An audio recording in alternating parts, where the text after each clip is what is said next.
Mbona hichi kitu? Hichi kinaitwa wanamani.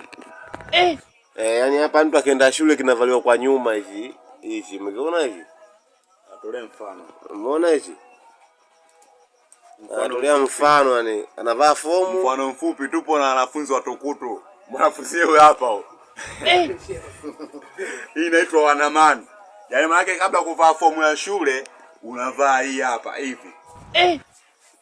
Dissolve! Dissolve. Muona?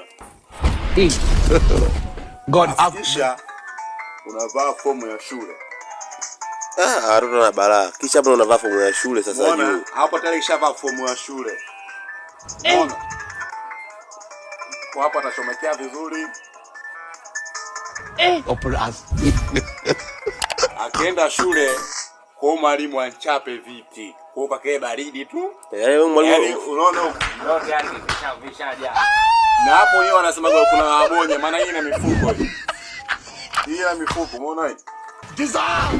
Ni mifuko anatia maboksi huko au godoro. Inatiwa mabonye, magodoro au maboksi. God have walimu. Mukague.